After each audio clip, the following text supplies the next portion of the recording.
All right, welcome to the Creation to Cash Flow podcast. On this podcast, we discuss strategies to help creators and entrepreneurs make more money so you can achieve financial freedom.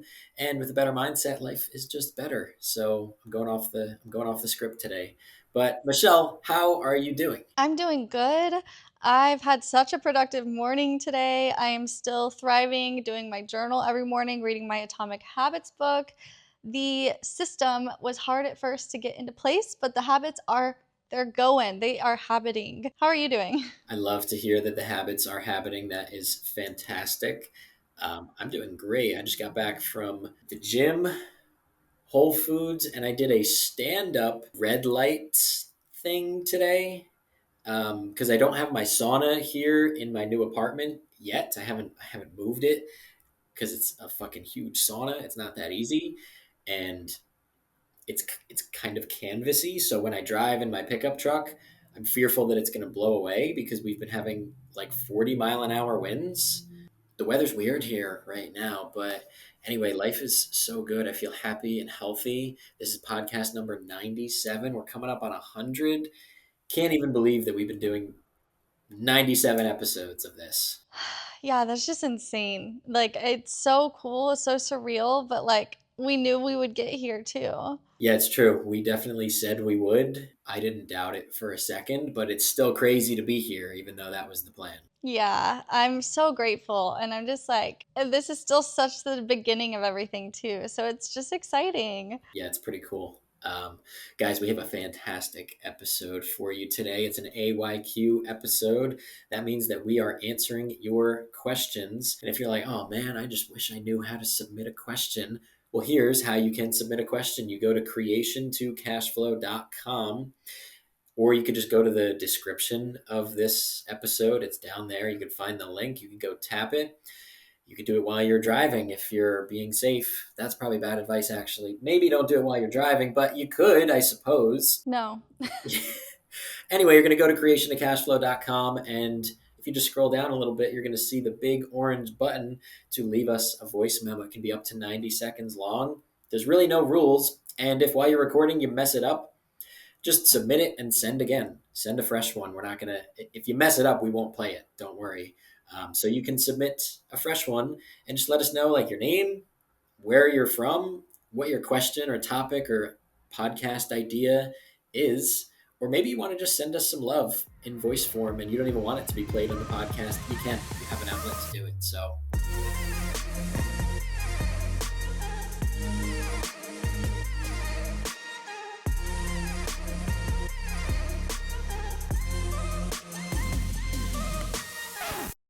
shall we play our voice note for today? Let's do it. Also, while you're pulling that up, I was thinking about it and I was like, I would be so intimidated and scared to send in a voice note because I would mess it up like I always do.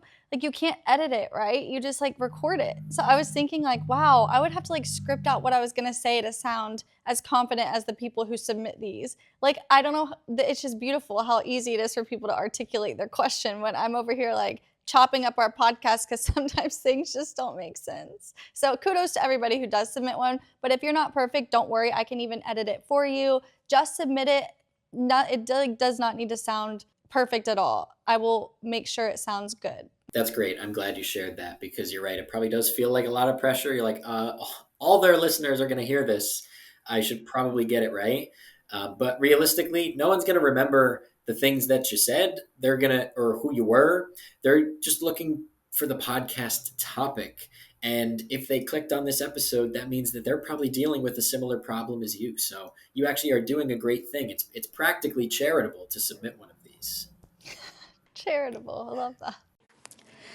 Hi, Nick and Michelle. It's Lexi from Dallas, Texas. I just want to submit another voice memo since Nick and I were talking the other day. And as of when I'm currently recording this, he was moving yesterday. So I think a great episode podcast would really be about moving and how much your environment affects your day to day, like physically, mentally, and even emotionally.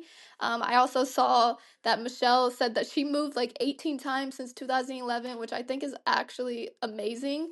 I also am somebody that doesn't like getting too comfortable in one spot for too long. I love moving around. But just from personal experience, my husband and I are moving next month into a different apartment. So we're also in that moving phase right now. And then we even moved from Illinois to Texas in 2023. And that was like the most life changing thing for me. The growth mindset and the way I grew as an individual was just actually insane. So I think it is so important for me. I value that so much. And I would love to hear your guys' thoughts, opinions, tips, advice, especially because I love hearing your guys' feedback on these. I'm so grateful that you guys do this every single week so that I can listen to this literally every day at the gym. But love you guys so much and thank you as always. That was a really good one. Yeah.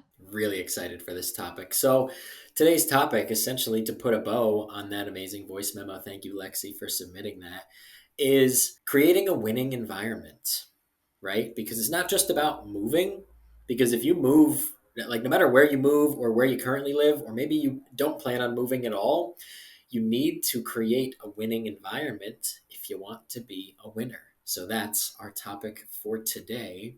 Michelle, well, let's just start with the fact that Michelle lives in a winning environment. Now, but I didn't always.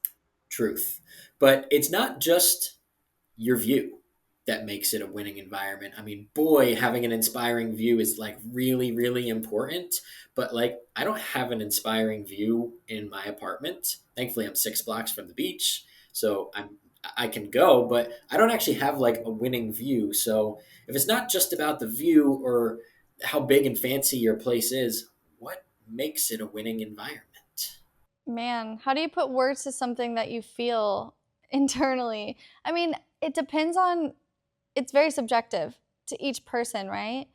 But like for me, even whenever I had like my 3 bedroom house in Louisiana, obviously there was not floor to ceiling windows. My view was like dirt and a fence, you know, and I loved it at the time. But what I had to do was, I remember when I started my own business, I made one of my rooms an office room. And for me, I was like, okay, these are the things I need. I need a plant or 5. I need, curtains on my window so that way I can like film content with some unnatural light if I need to.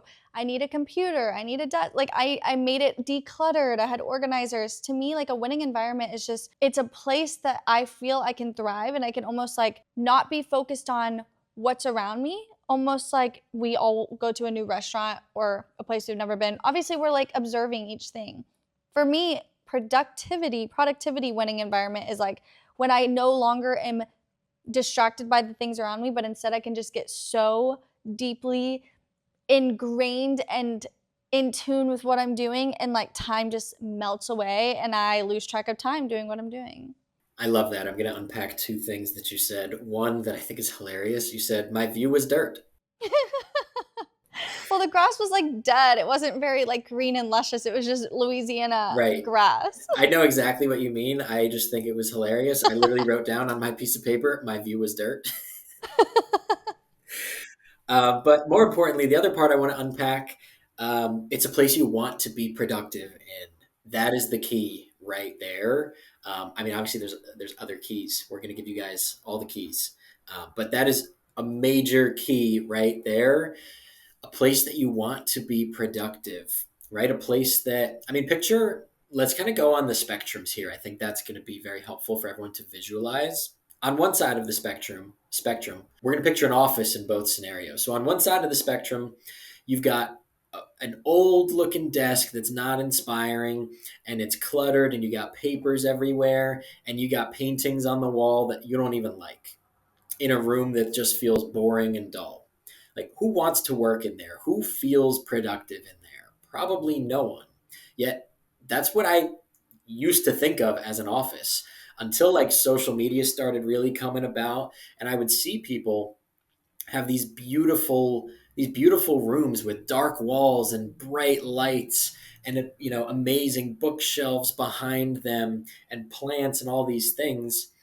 And that's the other side of the spectrum. A room that you walk into, an office or whatever it is, that you just feel productive. It's clean. It's got your favorite pens. You got access to your snacks. You got room for self-development activities. Like that to me is what a winning environment feels like.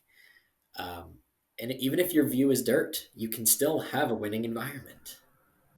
Yes, you can. And that's the thing. Like, I never waited until I had the dream view I've always wanted to be creating the environment that I knew would help me and make me feel like I was thriving in that environment. Like, I say it all the time, but do what you can with what you have. Like, I had this home, I had a mortgage, I was paying it. I was like, okay, yes, I would ideally love to have the Pinterest worthy office, but I don't have that right now. So, what can I do instead? And I remember I went on Facebook Marketplace, I found a desk somebody was selling. Cool. And then I saw like this chair on the side of the road one day and I got that. And it was just like, I didn't have the money at the time to invest in these things that I wanted to make my home look like my dream. But I worked my way to it to where now I can literally make my office look however I want. But I was still grateful and excited and created the environment with what I could have access to in that moment. And I did. I thrived. Like, oh my gosh, I have like old time lapse videos from 2020 and it's so cool to look back cuz I'm like that was so fun. Like I loved that season of my life. And I'm glad that I didn't just like get these like old wooden vintage desks with like mail and clutter everywhere. I see that so visually because I helped my mom clean her desk in 2020. I think I filmed it too. Anyway, now she has a standing desk and a walking pad, and she has like white curtains and bookshelves, and it's so beautiful in her office. And I think she wouldn't have ever changed it if I didn't come in and like show her what was possible. Sorry, Mom, I love you, but you know who you are. You know your ways. I get it from you too. I love that. Yeah, it really is about the small steps because you don't have to have the world's most inspiring view or the most expensive place in the world in order to just make it feel good. Like, you could just tell, like, when you walk into a room, does that room make you feel good or not? And if it doesn't, like, if you walk in and you're just like, I don't know, it's okay, then that is not a winning environment. And you don't have to spend a lot of money. You probably don't need to spend any money in order to make it a winning environment. Like you might just need to paint the walls. You might just need to bring some plants or things that you have in other rooms. You might have to bring them into your room. But like currently in my office, I have 4 completely blank walls temporarily, but like I still feel like I'm in a winning environment because I got my tripods all set up. I have my standing desk, my microphone, I got my walking pad, I got room for a yoga mat, I got my guitar. That's as simple as it is for me to like, I walk in this room and I'm like, look at my life right now. Like, I feel like a winner when I walk into this room. And it's not because I have the world's most amazing view, right? I've got a parking lot out the window. It's not that inspiring of a view, but I feel inspired when I walk in here. And lighting is a huge one for me. When I used to be a civil engineer, I worked in like the basement of the building and I started calling it the dungeon because it felt like a dungeon that I was trapped in. And other people started calling it the dungeon too. And it caught on, but it was not inspiring at all because there was no natural light. That to me is a huge one. And almost everyone has access to natural light. Like in your winning environment, just make sure that like you open the window, get some fresh air in there. Sometimes it's as simple as that. You open up a window and all of a sudden you've got a new energy about you and the room has taken on some new life. You know, not everybody has like a space to have a desk at home. I even like another reason I chose the apartment I'm in is there's like a co-working space. So when I go down there, it is a new environment, but I've been there a lot and I just get so in the zone and the environment is everyone's working, everyone's productive. But the way that I make it mine is I love my like laptop cover, my white leather backpack that I put my laptop in. Like I still make it my environment because I know what makes me happy and what makes me feel myself, if that makes sense. And so it's also just like, no matter where you are, if you're in an office, get something that makes you feel grounded to who you are, whether it's a fake plant if it needs to be, if you do work somewhere where a real plant wouldn't survive, or just get like cactus or a succulent. Those will survive, I promise. You don't need light. But it's like you can make any environment your happy place, but you have to know what makes you happy and what makes you feel at peace. I love natural light and plants and mirrors and white walls, you know? So it's like, what does the person listening love? Because not everybody has that desire.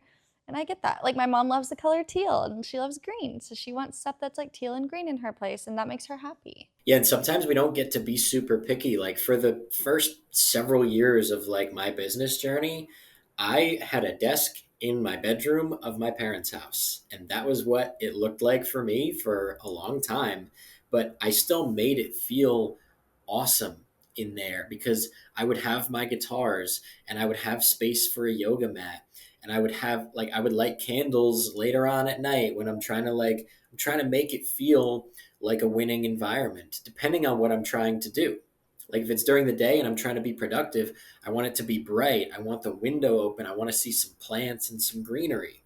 While at night, like I want it to be dark. I want to light a candle. I want to be on my yoga mat. But like overall, I didn't have anything cool. I didn't have anything fancy, and I didn't have to because it's all about the vibe of the place. And when you are in that place, like does it feel like you could sit and stand and do what you have to do that's productive for hours? Does it feel like the kind of place or room or office that you're like, I just want to be done. I just want to get out of here. Right. And that's the thing too, like your perspective of what you are around is the most important thing, because what might seem like me, the brown desk with the clutter, might be someone's thriving environment that they want. That maybe that's what they saw from their grandparents growing up, and to them they're like, I can get in the zone right here and right now. So yeah, it's the thing that it's like you can choose to be unhappy in it, or you can choose to be grateful with it, with what you have, and then work towards getting something else you might want. But like if you're just seeing it as something you lack, then you're never really going to get the thing you want. You're never really going to get that environment you want, and you're not going to thrive because you're choosing the perspective of, well, I don't have that, so therefore this is difficult for me. I don't know, like the natural light thing, there was never really light pouring through my windows in the 3-bedroom house I used to have.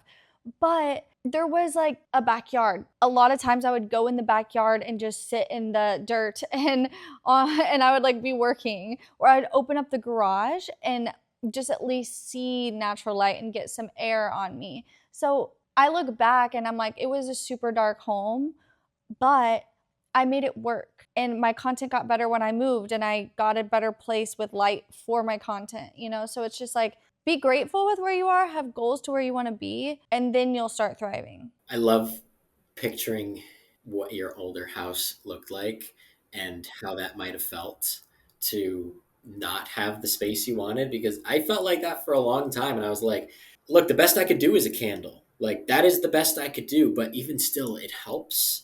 And I'm going to give two more things that help. I guess I'll go one at a time and then we'll unpack and then we'll go to the next. But one thing that I think really helps is making it feel creative. Like it's not just about work and productivity. You also need to feel like this is a room where you can take a break. You know, like that's why I like having a guitar in a room that I work in, because when I got 5 or 10 minutes to stop and take a break, I'll just grab it. I'll sit on the floor in this room that has literally nothing on the walls. I will sit on the floor and play my guitar, and I will be like, oh, this is like this is the best place. This is the best place for me to be right now. And it just feels so good. And whatever your creative outlet is, you should be tying that in to this environment. Or maybe you have multiple creative outlets. I think that's awesome too. But you should be cutting out distractions. Like, don't keep a phone charger in this space if you know that you're going to end up being on your phone. Like, I love when my phone dies sometimes and I don't have a charger in here because I'm like, I'm unplugged now. Perfect. I'm locked in. But yeah, whatever it is that makes you feel creative and inspired, maybe it is that yoga mat. Maybe it's an easel so you can paint and you just keep like something ready to go, or something you could draw on, like a little sketch pad. It could be such simple things that make it feel like a room that you love. Yeah, it's funny because I'm like, my creativity is filming content and like filming aesthetic things. And so it's like the thought of my phone dying is the worst thing, but I don't sit and consume on my phone, right? I use it, it's my tool, it's my camera. And so for me, it's like having tripods. I used to put my tripods away every single day. And now, I mean, Nick has seen this. They're just decoration. I have a tripod in like every room. That way, anytime I feel inspired or I have an idea, I just have the tools in front of me. They're available. I'm not having to go out of my way. Like I keep my Pilates machine in my living room now because I don't want to have to consistently pull it out. And it's so aesthetic too, and I have space for it. So I'm like, I don't mind it being in here next to my weights. And same with my treadmill. Like I don't mind these things being out and I actually use them a lot more. And because I chose to buy things that are white and aesthetic, or, tripods are very skinny. A lot of times I'll just put them in the bathroom too. But it's just like you also have to create the system that allows you to easily access that thing, your outlet, like Nick's guitar being in there. If it was in a case in a different room, that's just a lot more effort to go get it. So it's like you also need to strategize and be like, okay, what will I not get distracted by or bothered by or cluttered by having out in my environment that's going to add value to me and make me feel like I can have easier access to the things that I enjoy doing every now and then, or just like random times throughout the day, like I do with my Pilates machine. That is such a good point. The easy access versus difficult access.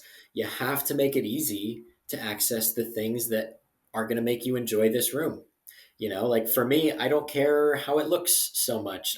It doesn't have to be aesthetic. I just need certain things to be in here and then it's perfect for me.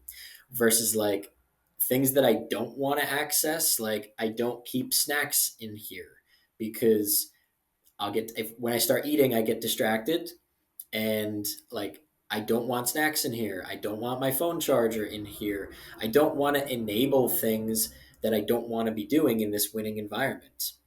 Even if you don't have a whole room to separate for these things, and maybe you just have a desk in a corner like I used to in my parents' bedroom, I still had the same boundaries there where like I might just keep like a blank notebook there. So if I feel like journaling, like I don't have to go dig a journal out from a backpack or a drawer. Like I just leave it open on the page so I could just sit there and just start writing things. So whatever you make easy to access is really important in creating this winning environment. Yeah, same with like workout clothes. So I love having my clothes out by my bed. So when I wake up, I immediately change out of the clothes I was sleeping in just so that I'm not in that like lazy pajama mindset anymore. And it does help me. Like I'll do my journal, I'll read a page or two or five out of my book, and then I'll put on my different clothes. And then I'm like, okay, now let's go splash my face with cold water. And it's so simple, right? But it's like if I had everything away, if I had like my journal in my nightstand rather than on top of my fan in my phone area, it would be less likely that I would grab it. So it's like creating these little bitty like systems and things like that. It works for things as simple as just put clothes next to your bed. That way you change immediately. It is pretty simple. Also, I'll just say it. Move your phone charger away from your bed. Oh my God. I say it so much that I fear that people listen to this podcast and they're like, oh, I'm not going to actually do that. Like, I like the other things they say, but I don't need to do that one. Yes, you do need to do it. Oh my God, it's the most important thing I've ever said to anyone in my life. Move your phone charger away from your bed. And it just reinforces the boundaries that you set with yourself. And like when you keep certain things close to you, you're going to use them. When certain things are far away from you, you're less likely to use them. That is also why I stopped keeping my Mountain Valley spring water. I used to keep it like in a, like once I moved here, I used to keep it because they're big in like a pantry kind of thing in my kitchen, like kind of tucked away, not that easy to access. And what do you know? I was drinking less water. So now I have like a bay window with plants and I have a wine bottle holder, but instead I'm keeping my Mountain Valley spring water on it. So not only does it all just look nice and green, but like there is no reason I can't just easily grab a bottle of water at any time. And what do you know? I'm drinking more water now because it requires less effort and discipline. That is such a good point. And it made me think, I know we're talking about winning environment and going off, but like two things that have been so helpful for me to consume more water is number one, so I have the 5-gallon jugs and I get them on delivery, right? Nick knows this, but for anyone listening, I have like a dispenser on my countertop and the jug is hiding. So I would go and I would fill up my water thing throughout the day, but I used to fill up like a water carafe and put it in the fridge. So I always had cold water. And I realized that I would be less likely to go refill because then I knew I also had to refill the water carafe and wait and like sit there. I just have started drinking room temperature water for the past like 2 months. I'm drinking so much more water. I'm not having to do the extra step of having to refill the water carafe and then have these carafes sitting all over the place. Like Evan can drink the cold water. I have it available for people, but I don't drink it. I drink it room temperature and I love it. And then also my water bottle size. So I don't use water cups. We've covered this before. I just don't use water cups. I use reusable water bottles. I have several of them. But when I was drinking out of a 32 or a 48 ounce water bottle, I drink way more water than when I'm drinking out of my 23 ounce. So it's also how much space are you allowing for that thing, right? So I don't know how it is, but it's like, somehow I drink way more water when it's in my hand than if I just have to go refill the 23 ounce several times a day. And it's such a simple thing, but it's like also creating these little tweaks in your day to day that actually make a huge difference. They make a massive difference. And um, I can relate to that as well because like this is 33.8 fluid ounces. I just drink way more water when like this is what we're working with here. Like versus when I go fill a glass with it and the glass is 12 ounces and then I drink it and like it just takes more effort to go fill it. It's not like I don't have the time or wouldn't put in the effort, but it's just like as humans, like things that are more accessible, we use more often, you know? So I'm a huge fan of the big water bottle theory.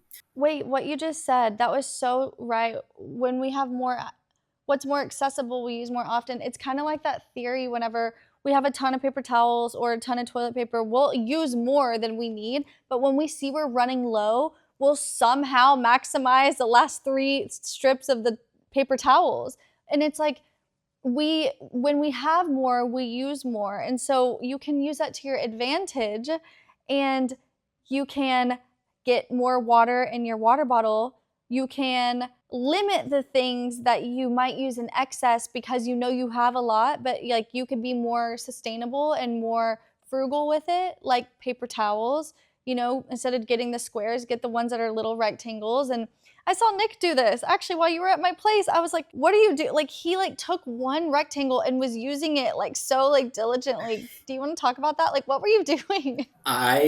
You probably also saw a lot of the time, like a half of a paper towel ripped off. Yeah. Yeah, when I was at Michelle's, like if I'm like gonna clean the counter or something, I'm like, all right, what is the absolute minimum number of paper towels that I can do this with? Because I mean, sure, like paper is a renewable resource, but that doesn't mean I want to be wasteful. It takes like 40 to 80 years to grow a tree, you know? So I would try and do your whole counter with 1.5 paper towels, and you got a big marble counter. Like it requires a lot of effort, I guess. Maybe not effort, but like you have to be very careful.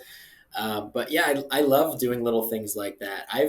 Since I moved here, I officially just used my first full roll of paper towels, and I moved a month ago. Although I was gone for 2 weeks living with Michelle, but like I've like barely used any paper towels, and I'm super happy and proud of that because yeah, I guess like you said, you know, like if we can make them last when there's only 3 left, like well, why are we not trying to make everything last? But that's a different podcast episode, I think. That is.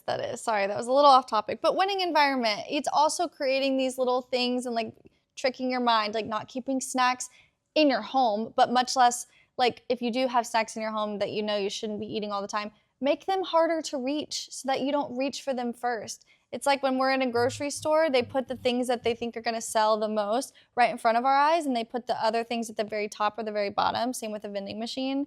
It's like you've got to almost like do that in your own home, in your own environment. Make things accessible. You want to put more effort into and then limit things that you don't. And this also goes with like just moving furniture around. Let's talk about that, because it's not even just moving homes or moving like spaces, it's also moving furniture.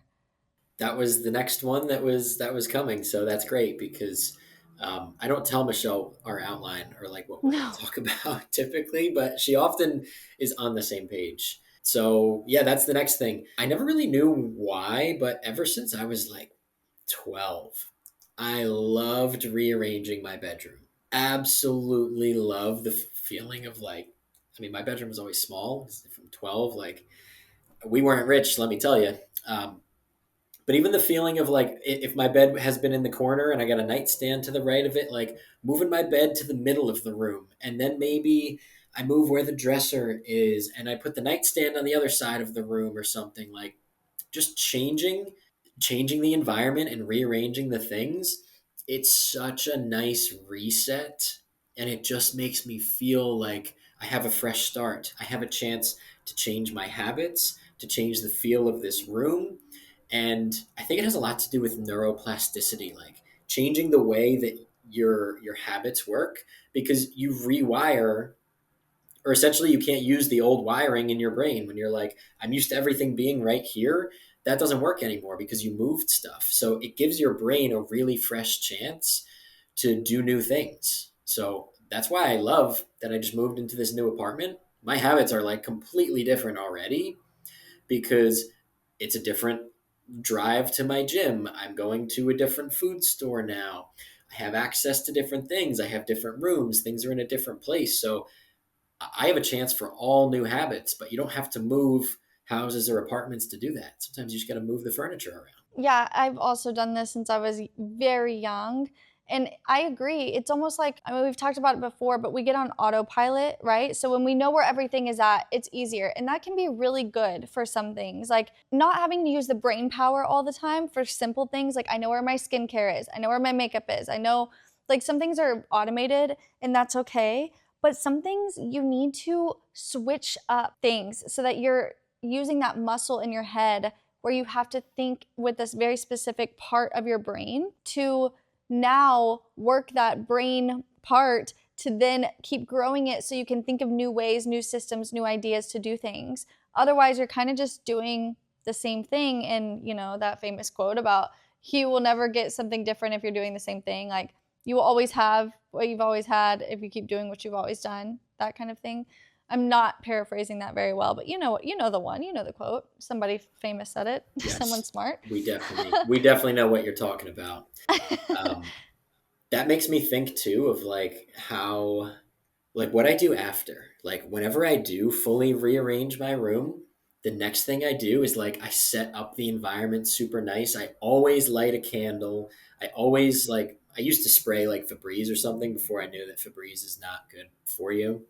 Um, but now I'll just like sage the room or light some Palo Santo or something, and I'll just totally set the environment up in such a way where I just feel like like it, that I can't describe it any better than just that big sigh of like, oh, I feel so relaxed in here. Like it's the same feeling when you go on a vacation and you walk into a hotel room for the first time and you're just like, like this is going to be great. I know it. When you rearrange your room, clean everything, dust the ceiling fan, clean the moldings, like when you really clean and rearrange everything, it just all of a sudden feels fresh and new, and it sets you up to be able to get some of your best work done, do your best creative projects, and just feel the happiest and freshest in your new winning environment. Yeah, and this is why I love having my housekeeper come, because she essentially, like, I will leave the room or the apartment altogether and she just like sets everything up. I love her because she is constantly changing up like the bed pillows, the way the bed is made. Like she changes it because she's the same way as me. And every time it's like a new, it's just new. And I'm like, oh, okay, I feel so good. I feel refreshed. It's really that refreshing feeling, and it's psychological and it's very helpful. But I also love doing this myself. Like I just rearranged my entire living room, got a new rug and everything over the weekend. But it's exciting because I'm like, oh my gosh, like I'm already thinking of like different ways I want to rearrange the living room and like get different like chairs or something. I just love that. I wouldn't say bored, but I don't know. I don't know what it is. Stale. Yeah, things get stale. And it's not that I need new things. It's not that I'm like, I'm over it. I don't want this anymore. It's not that attitude. It's more so like, okay, this is beautiful. I've gotten used to it. Like, what else can I do? It's like creativity to me. It's fun. It's refreshing. And it's just, I eat it up. I'm constantly like, oh, should I get a white console next? Like, poor Evan has to deal with me constantly moving furniture. He comes home and things are just completely redone. And he's like, what happened? And I'm like, you know, got bored. I needed a break. I felt that way yesterday. I bought a snake plant Monday morning, and I Cute. feel like $1 million. You know, like it's just something new and fresh.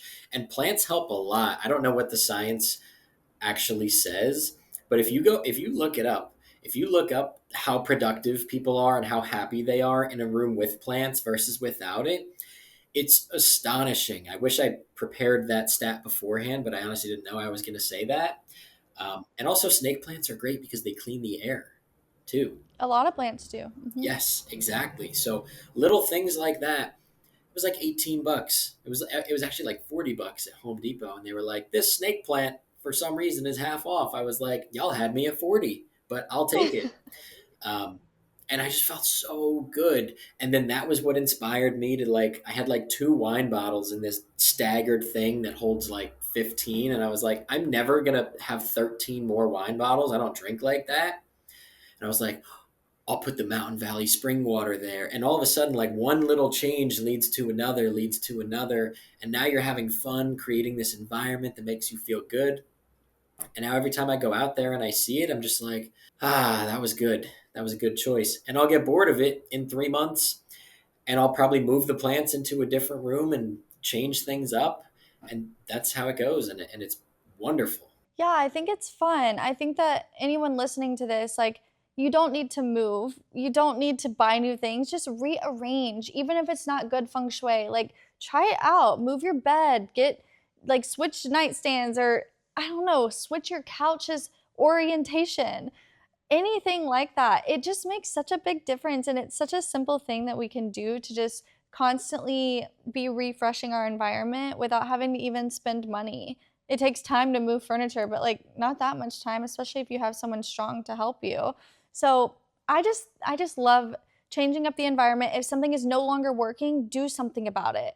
If something is no longer giving you creativity or you feel like you're in a rut, do something about it. Move your furniture, move your space that you're working. Like I constantly love switching up where I work. Like right now I'm on my new couch in the living room, but sometimes I'm in the office. Sometimes I'm on the rooftop. Like yesterday I was working on the roof tanning until a hawk almost came and killed me. So I definitely love how we don't have to keep doing the same thing over and over. And it could be as simple as just moving a piece of furniture, switching things out, moving your storage cabinet and switching it out with a different one. Things like that. It's just really fun. I do it with my closet and pantry all the time too. Because even though I'm not changing the contents of either, sometimes just taking every single thing out of your closet, throwing it on the, because that's the proper way to clean a closet or pantry or anything. You take every single thing out of it. And sometimes just doing that, cleaning it all, putting it all back in a way that makes me feel that feeling of just like, oh, that's so wonderful, feels so wonderful, you know, and it helps you feel like your environment is a winning one. When things are cluttered, your mind feels cluttered. And when things are clean and things are organized, you just feel clean and organized. And it's totally human nature that if you redo your pantry in 2 months, it looks like shit. That's totally human nature. I don't want y'all to think that like me or Michelle redo something and then it's perfect for a while. Like, no, we redo it until it feels stale or it needs to be redone again. And then we just keep the cycle going so that it always feels like we're in a winning environment. Exactly. Yeah, even when I redo my office, I have so many videos where I'm redoing my entire office or turning it into a guest bedroom because Nick's coming into town.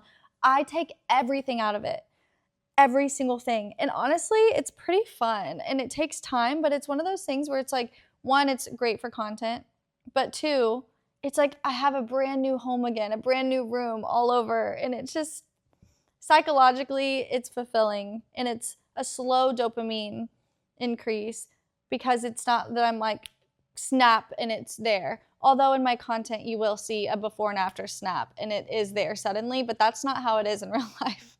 I hope everybody knows that.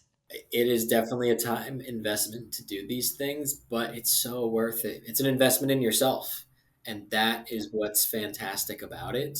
It's not like sometimes I almost feel like I used to do it as a form of procrastination, but like I don't feel that way anymore because sure, I could, but overall, it would still help me be productive in the long run. Maybe that day I'm like, all right, I really was supposed to get some stuff done that day and I just deep cleaned the entire room and rearranged it. But in the long run, that's going to help me over the next several weeks. So I would sometimes justify it. And like, if that's the kind of procrastination you do, you're bound to be a winner because most people procrastinate by doing things that make them feel like shit. So realistically, like, if that's how you procrastinate by doing something that's low key going to help you a lot in the long run, boohoo. Wow, I think I needed to hear that because that would help me justify it. Because there's so many times when I'm like, I have so much to do with work, but like my nightstands need to be cleaned and I need to actually switch my nightstands from my guest room to my bedroom. Let's just do it real quick. And then it's like 5 hours later because I filmed it. And I'm glad you said that because you're right. It's still adding value, even if it's not immediate value. So thank you. I needed that justification. You're welcome. Yeah. Poor Evan is going to be like, I heard you told Michelle to rearrange the whole apartment again today. Thankfully, he's so chill. It's just sometimes I'm like in the middle of it and he comes home, he's like, what the hell happened? And I'm like, I can't move this thing. I need your help. That is too funny. I think that's probably all we got for today. But before you guys leave, give me 2 minutes. 2 minutes of your time. You're going to be very happy you stayed. One, I'm reminding you, don't be scared. Submit us one of those voice memos at creationtocashflow.com so we can do an episode for you. I love doing these AYQ episodes because then we don't have to think of what y'all want to hear for this week because you just tell us what you want to hear this week. It's wonderful for you. It's wonderful for us. Two, if you like seeing us actually do this, you can watch on YouTube. I think a lot of you guys might forget that, which is fine. Maybe you prefer to just listen, but like if you're going to listen, sometimes it's cool to see it too. I think that's always a good time. So hey, if you're watching my water, it's just us always. My lip, I've been using this peppermint beeswax lip balm by Van Mans thanks to Nick's influence on me. So if y'all see the YouTube video, you see me just constantly using this and putting it on my lips. Oh, it's the best. It's the best. It It's the is. start of Michelle's Van Man journey. They're not a sponsor, but you guys know we only talk about brands if we love them. And by the way, if you guys want to see more short form clips, we got a lot of people that love this podcast, but y'all don't follow us on social media. It's like, are you guys low key haters? Like, why haven't you followed us on Instagram and TikTok at Creation to Cash Flow? Because all these lessons, we just reiterate them in like 15, 20, 30-second short form clips. And if you actually listen to and enjoy this podcast and you want to make the mental changes, you're not going to be able to listen to the podcast one single time and just download and integrate and implement all that information. You have to also get those little reminders. So make sure you follow us on social media. And then that way you never miss an update too. And last but not least, go check Michelle out on her social media at MichelleJH. That's Michelle with 2 L's, then 4 E's, JH. And you can go check me out on social media at Get Ahead with Nick. I've been trying to post again a little bit. Just because I'm feeling inspired. I'm in a new environment, so why not? That's one of the benefits. I haven't been posting a lot because I'm just working on building our businesses and things, but I'm in a new environment and I'm feeling inspired, and that's what happens. Good things just start happening. So y'all go create your winning environment. Go leave us 5 stars. Go spread some love, and I don't know, go tell someone a joke today. Make someone smile. So we love you, and we will see you next time.